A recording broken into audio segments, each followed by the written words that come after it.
para una persona que quiere ayudar a alguien que tiene depresión es simple, estar ahí.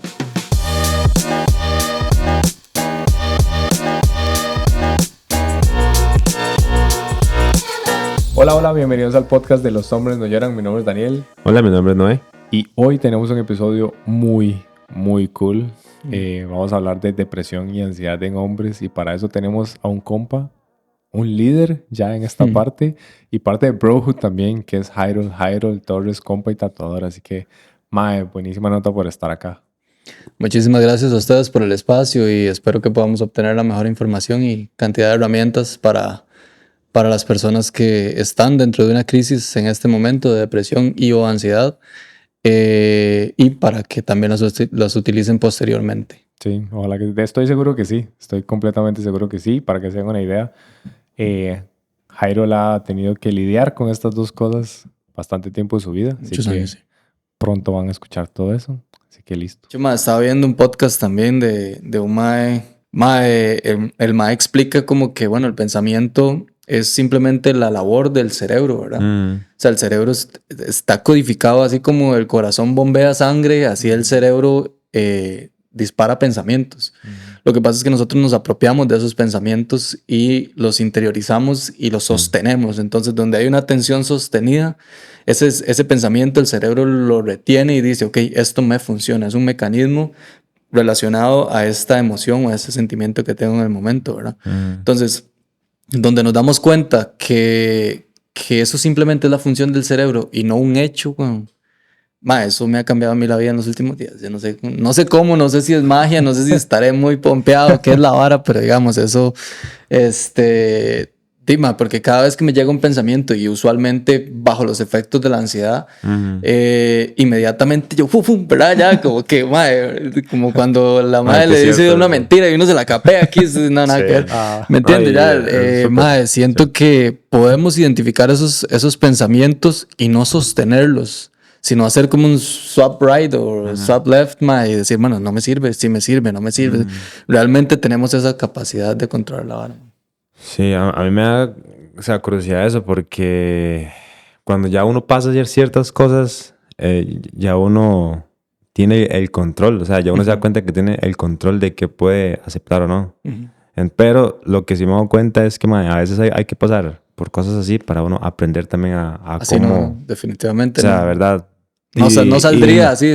Y no solo por eso, sino también por el hecho de autoconocerse, digamos, también. Y ya reconocer qué detonantes hay y qué otros había ahí que uno no, tal vez, o se hacía la vista gorda. Sí, o no, al rato ni los vemos, pero yo pienso que, bueno, ahora lo hablamos más adelante, creo que es más, estamos en una realidad que implica un cuerpo, ¿verdad? Y vivimos siendo un alma emocional o espiritual, metidos en un cuerpo del cual no podemos salir, ¿verdad? Y pues empezamos a usar este cuerpo sin saber cómo usarlo, sin saber qué implica, sin saber qué tenemos dentro, sin saber cómo funcionan los mecanismos internos del cerebro, cómo funciona cada uno de los sistemas biológicamente que contribuyen a los pensamientos, ¿verdad? Entonces, creo que ahí está el problema. El problema está en la educación, digamos, desde mi punto de vista. Totalmente, o sea, y digamos, de hecho yo estos días me he puesto a pensar no solo como todo lo que abarca el tema de la ansiedad y físicamente eso, sino también como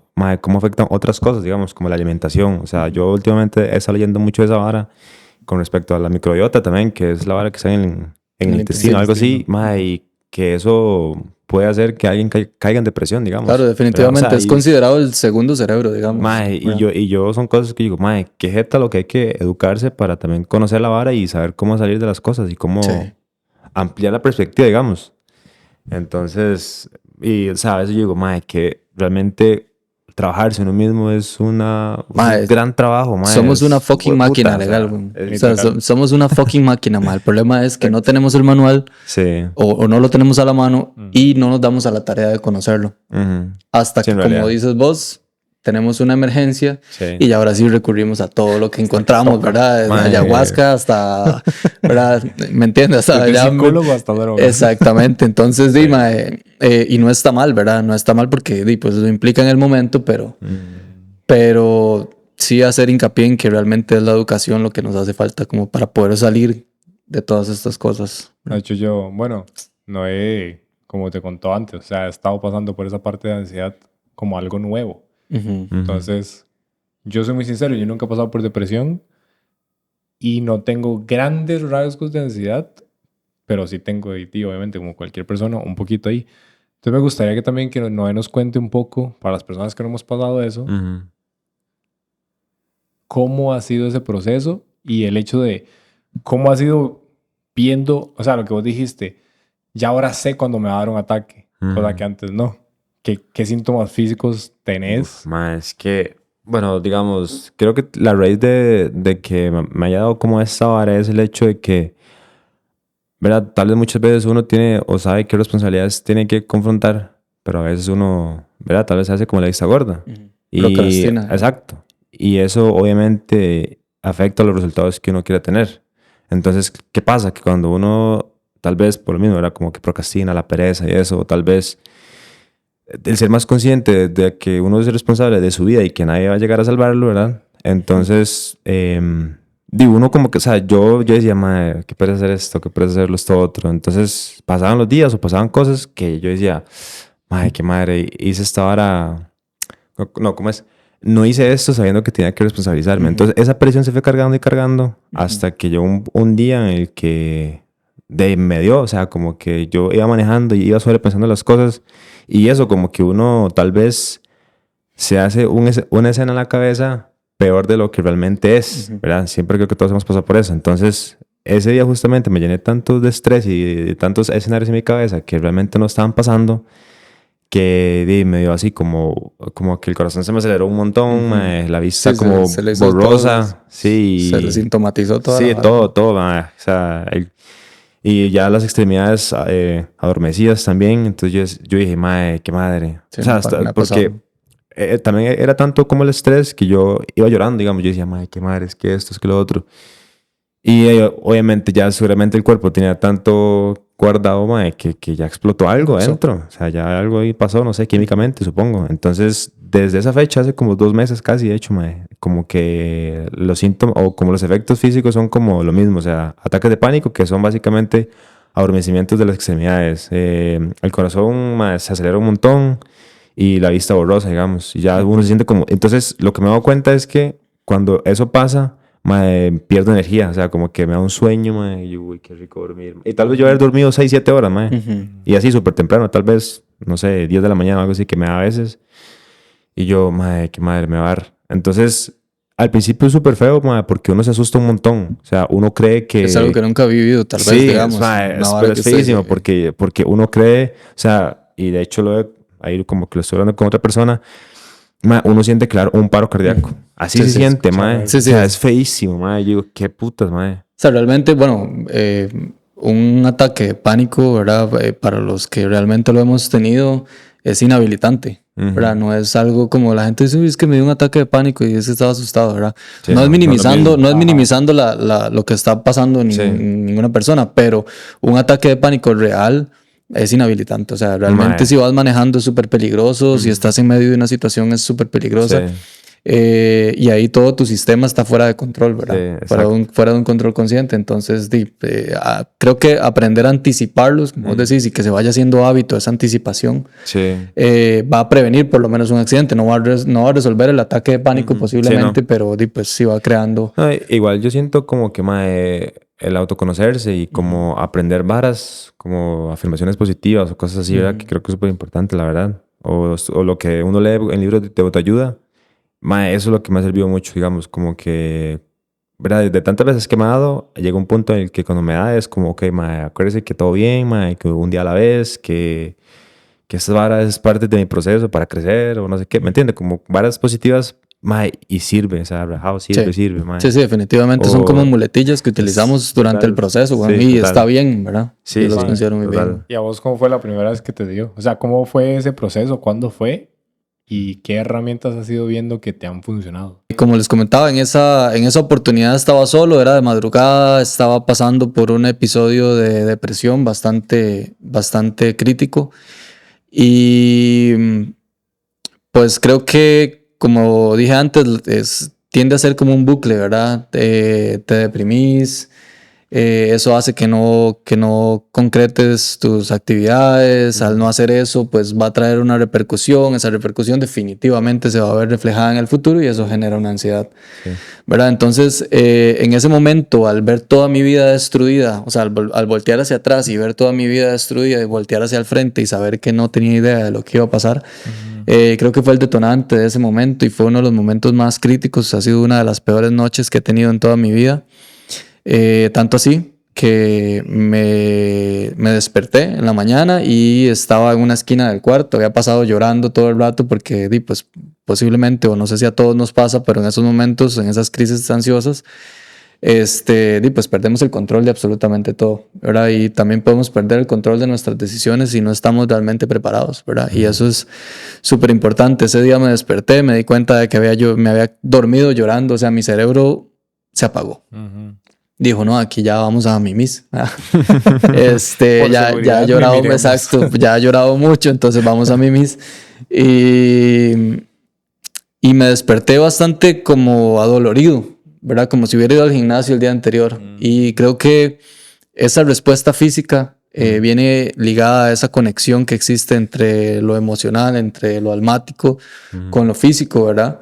Y a partir de ahí noté que, ¿verdad? Que había un patrón de ansiedad, que había un patrón de inseguridad con respecto a mi futuro y a lo que podría pasar viendo hacia atrás, ¿verdad? Por eso te digo que para mí van muy ligadas. En mi caso personal, no sé si habrá alguna persona que solo padezca de ansiedad o solamente de depresión, pero de una u otra manera, pues creo que no me mate ningún psicólogo o psiquiatra. Es como las diferentes caras de una misma moneda, ¿verdad? Creo que es un problema de salud mental que radica mucho en la poca educación que hemos tenido de estos temas y de cómo es el funcionamiento real del cuerpo, ¿verdad? Entonces creo que a partir de esto no somos culpables de nada de lo que nos pasó, ni de nada de lo que nos está pasando, pero sí somos responsables definitivamente de lo que sí pueda pasar, ¿verdad? Es que yo creo que algo que también como que detona mucho es ahora es el sentirnos culpables, mae. O sea, como tal vez como el sentirnos culpables, como el hecho de que tal vez, o sea, yo creo que una de las cosas que yo he como determinado es que quiero tener como todo bajo control, ¿verdad? Y tal vez por cosas del pasado, decisiones que tomé, tal vez ¿verdad? Antes de resignificar las cosas, lo que hacía era nada más era sentirme culpable por no hacer que las cosas salieran bien, ¿verdad? Porque creo que eso también es un hábito, digamos, como ese pensamiento de querer tener todo así bajo las manos de uno y que, ¿verdad? Y si algo sale mal, entonces ahí está una bomba que explota. Y creo que eso fue algo como lo que me pasó a mí también, digamos. Entonces... Y se va acumulando, ¿verdad? Porque si tienes una ansiedad dirigida hacia algo en específico, pues si lo hacemos matemáticamente, eso te quita energía y en la hora de realizar otras actividades no vas a tener la misma cantidad de potencia para hacer esas actividades, inclusive a nivel mental y demás, que definitivamente eso te va a llevar a tomar acciones distintas, resultados distintos y una acumulación de malos resultados pues te va a llevar a una ansiedad. ¿A qué edad te dio el primer ataque? Eso pudo haber sido tal vez hace unos 3 años y medio aproximadamente. Un ataque, digamos, un ataque de pánico, ¿verdad? Pero no ansiedad. Ansiedad posiblemente ya viendo la información, ya viéndolo con los especialistas, ya, ¿verdad? Tratando de indagar un poco más hacia atrás. Habían patrones de niño que pues me tornaba a tomar esas actitudes ansiosas, ¿verdad? No le puedo decir que por traumas en específico, algo así como los traumas conocidos, ¿verdad? Qué sé yo, agresión, una violación, una mala experiencia o demás. Pero sí he leído bastante en relación a los primeros 5 o 7 años del crecimiento de una persona, ¿verdad? Y pues ahí básicamente lo que explica es que lo que estamos trabajando en el tipo de ondas cerebrales es en el subconsciente más que todo. Estamos agarrando información y metiéndola en el subconsciente, ¿verdad? Sin saber cómo es el funcionamiento que tenemos nosotros ni el funcionamiento del lugar donde existimos, ¿verdad? Entonces, a la hora de que pues no tenemos esa información y luego chocamos con el lugar donde existimos y las cosas que nos rodean y el ambiente, ¿verdad? Se empiezan a ver ciertos patrones de conducta que ahora yo puedo identificar que una vez o en el momento en el que era un niño, yo digo, ok, mira, esto es una vara de densidad. Eso que le decían a usted ya chiquito, quédese quedito, ¿verdad? Una vara así, güey. O sea, pues no, vamos a ver, hay niños que tienen cierta hiperactividad, ¿verdad? Pero también eso puede traducirse como que hay algo que le está haciendo falta, ¿verdad? Hay una carencia de algo o algún trauma no subsanado que lo está llevando a comportarse de esa manera. No, y yo creo que hasta puede ser genético, también es algo Sí, genético, ¿verdad? Que sí, claro. realmente uno nazca con algo y que eso pues con el tiempo se vaya como desarrollando, pero algo que me ha sorprendido mucho es, madre, cómo lo externo realmente afecta mucho, digamos, ¿verdad? O sea, definitivamente.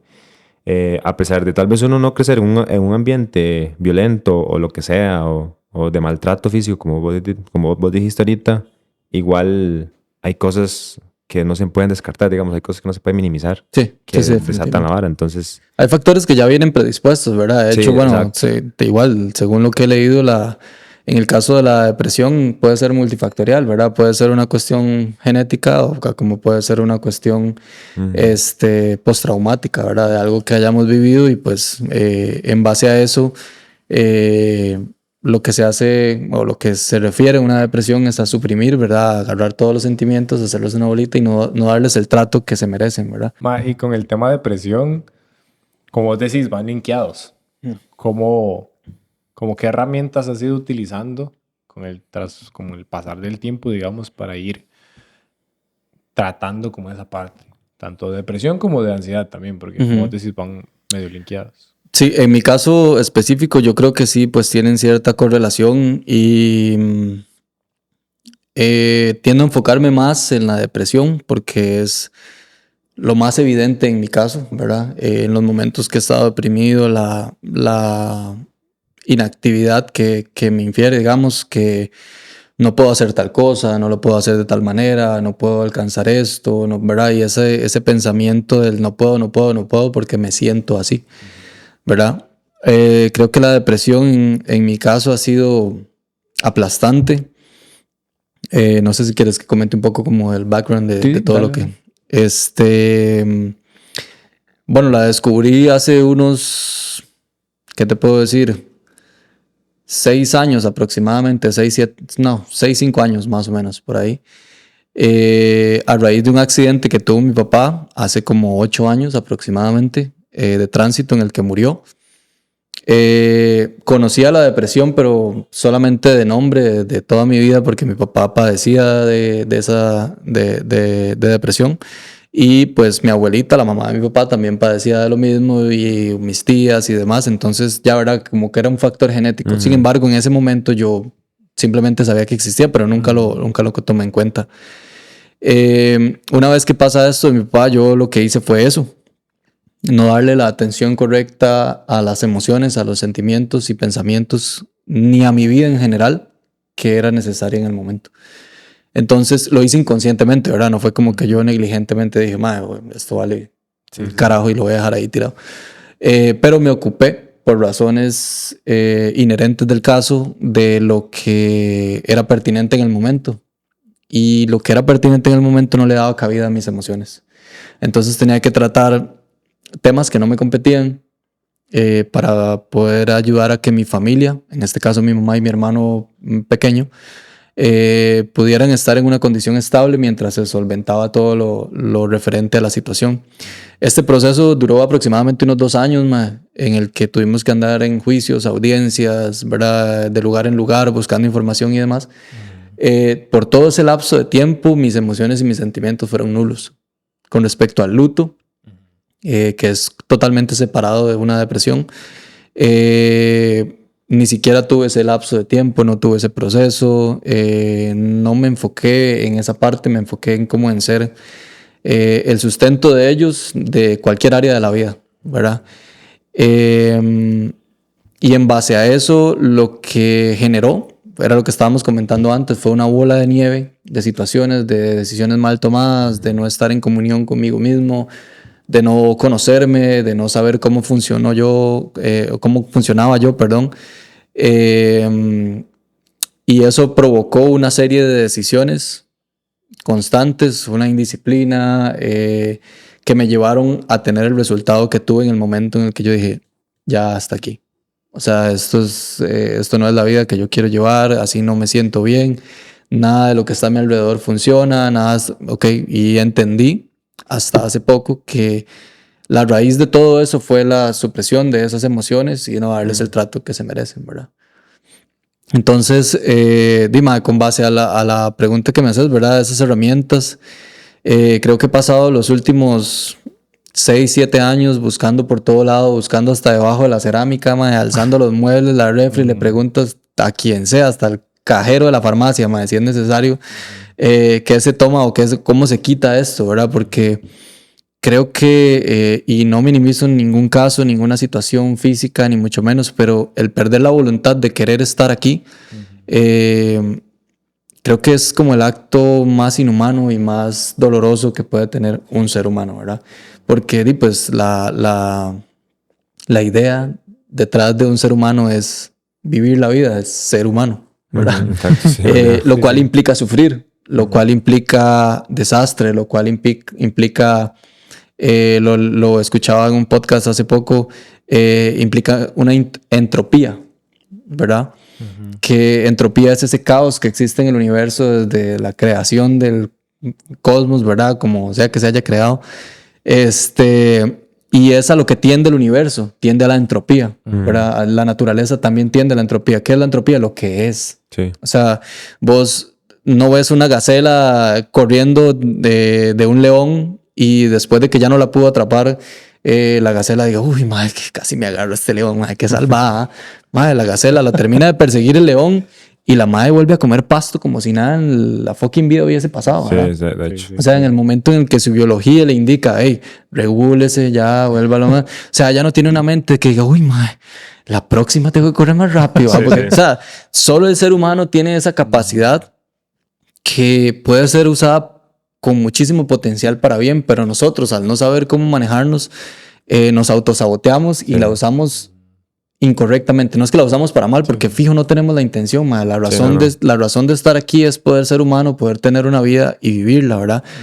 Y como escuché por ahí, lo que pasa es que nosotros somos expertos en querer ponerle un significado a todo, ¿verdad? En querer hacer las varas de cierta manera, cuando la vida realmente hay que vivirla, ¿verdad? Hay que simplemente ser humano, güey.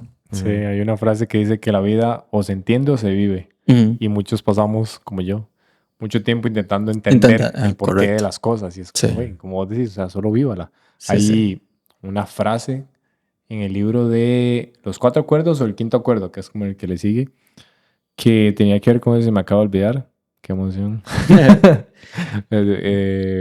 Era, vos estabas hablando de la gacela.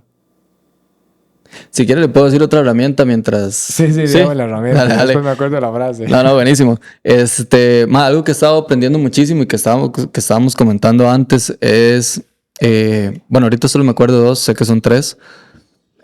Tal vez ahorita me acuerdo de la tercera. La primera es darnos cuenta, como les decía antes, que la función de nuestro cerebro es producir pensamientos. Tenemos aproximadamente 60,000 pensamientos diarios, ¿verdad? Entonces, es un montón de pensamientos, weón. Y es un promedio por minuto.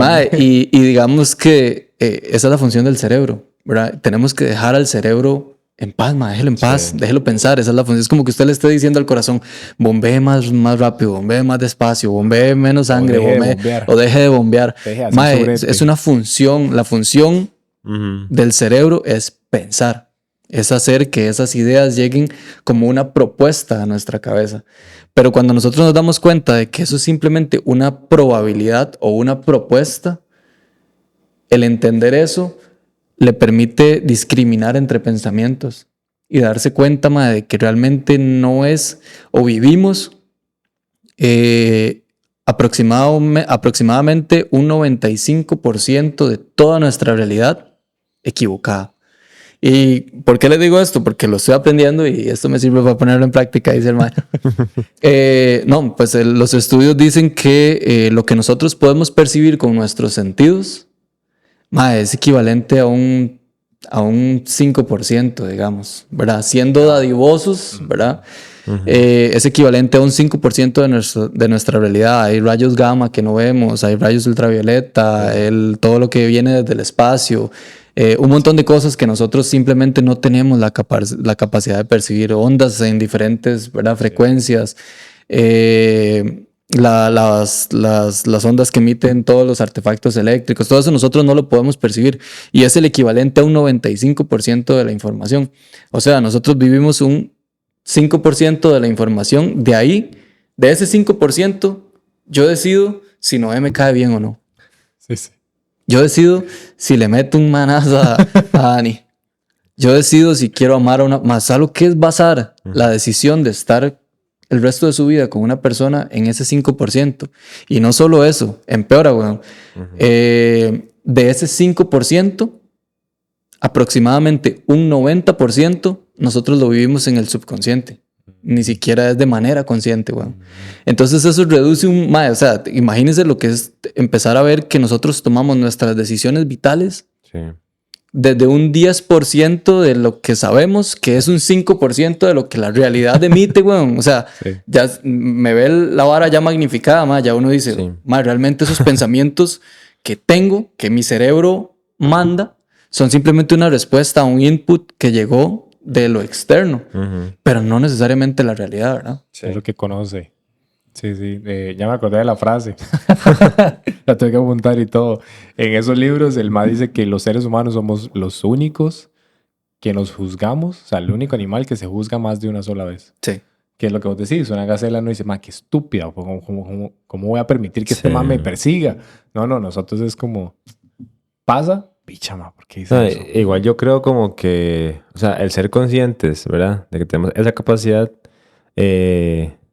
de tal vez uno como que se acostumbra mucho a darle mucha vuelta a las cosas también, porque de hecho yo lo estaba viendo de un video que está viendo de este Joe Dispenza y dice que también son como, ¿cómo se dice esto? Que él decía, es un condicionamiento primitivo, digamos, el hecho de darle mente mucho a las cosas o de, ¿verdad? O de huir. O sea, de hecho el cerebro tiene dos funciones, o huir o lucha, digamos.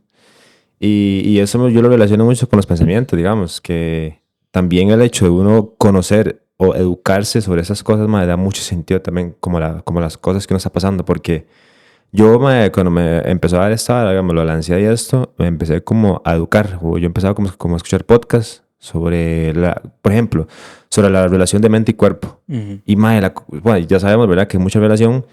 Y yo decía, con razón, ya entiendo esta vara, ya entiendo esto otro. Entonces también yo creo que una herramienta muy importante es la educación, ¿verdad? O sea, no solo lo que uno ha pasado y ya uno como que conoce del cuerpo y la reacción, sino también, si uno sabe que está pasando varas difíciles, ok, si es muy difícil, ¿verdad?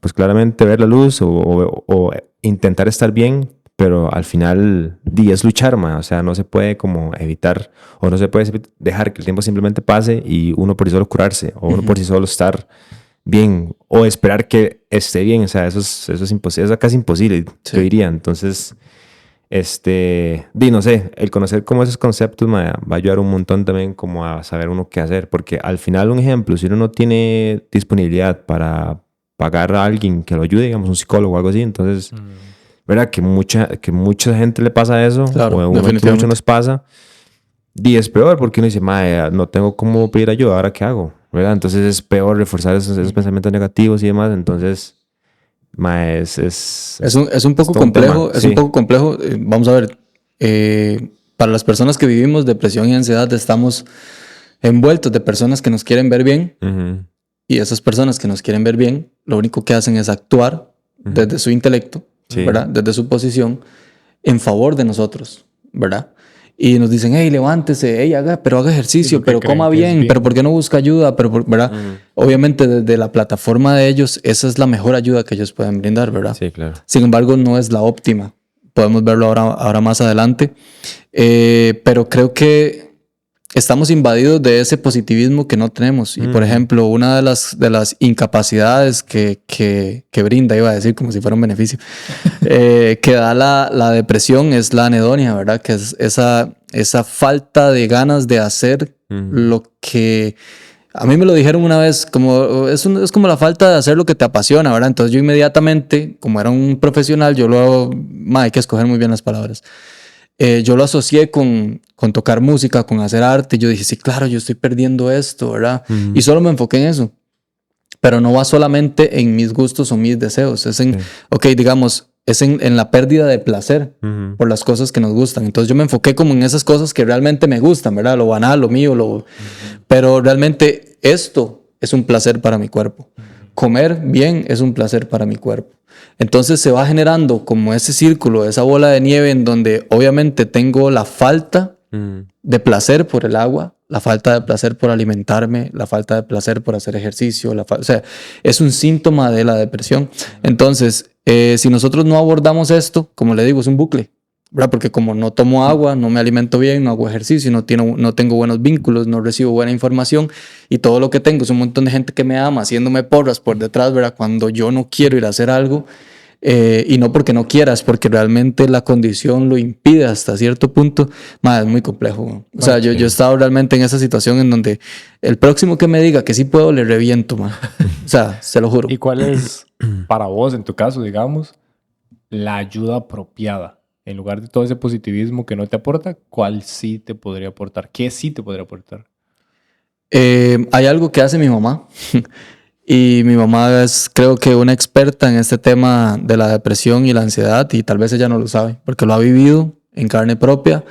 A raíz de la misma situación. Ella lo abordó y pudo salir de ahí a tiempo, pero lo vivió por muchísimos años con mi papá, ¿verdad? Vivió lo que es enfrentar a una persona duramente depresiva, con todos sus factores, ¿verdad? Porque no es, uno dice, una persona depresiva, y uno se imagina una persona tirada en la cama y listo. ¿Verdad? Es súper duro, súper duro. Yo tuve que ver a mi papá por mucho tiempo sin salir del cuarto, sin contestarme y demás, pero no es solo eso, güey. Una persona depresiva puede tener tendencias agresivas. ¿Por qué? Porque se siente dolorida, se siente dañada. Cualquier cosa que vos le digas lo puede tomar de manera negativa, lo puede tomar en contra y eso puede generar un conflicto entre personas. De ahí, por ejemplo, muchas de mis pérdidas familiares. Yo estuve casado mucho tiempo y a raíz de todas estas malas decisiones que tomé por estar en una condición depresiva, pues ese matrimonio dejó de funcionar, otras cosas dejaron de funcionar, mi negocio dejó de funcionar, ¿verdad? Entonces siento que sí, la depresión ataca muchísimo, pero hay personas, vamos a ver, todas actúan con el corazón. Yo estoy seguro que su hermano, su hermana, su mamá, su novia, su novio, lo que sea, actúa con el corazón, ¿verdad? Pero siempre he sido fiel creyente de que la intención no es suficiente. Tener una buena intención no es suficiente. Porque vos puedes tener una buena intención, bajarte de un carro y darle un abrigo a alguien, ¿verdad? Porque está haciendo frío. Pero tal vez esa persona lo que lleva son 3 días sin comer y el frío vale un carajo, ¿verdad? Entonces a veces también hay que preguntar, hay que ser respetuosos, hay que ser un poco más... tener un poco más de tacto con la persona, porque ni ella misma sabe qué está pasando, ni ella misma sabe cómo se siente. Si supiera, ya lo hubiera solucionado, ¿verdad? Entonces, por eso esa falta de información, esa falta de educación, para mí es el talón de Aquiles de todas estas enfermedades. No desde un punto clínico, porque no soy un especialista, pero sí definitivamente desde la vivencia, si logramos explicarnos entre todos, ¿verdad? Porque en fin podemos catalogar todo lo que sentimos dentro de 2 cosas, ¿verdad? La ansiedad y la depresión en estos casos específicos. Pero si entre todos nos ayudamos a entender cómo es el funcionamiento correcto, ¿verdad? Creo que se sale más rápido.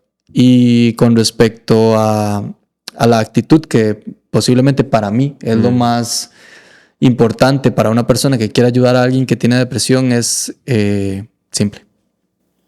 Estar ahí. Bueno, como ven, este es un episodio de un tema que da para demasiado y queremos de verdad seguir haciendo este episodio, así que lo vamos a dividir en 2 partes para que se den una idea, porque de verdad queremos expandir en este tema.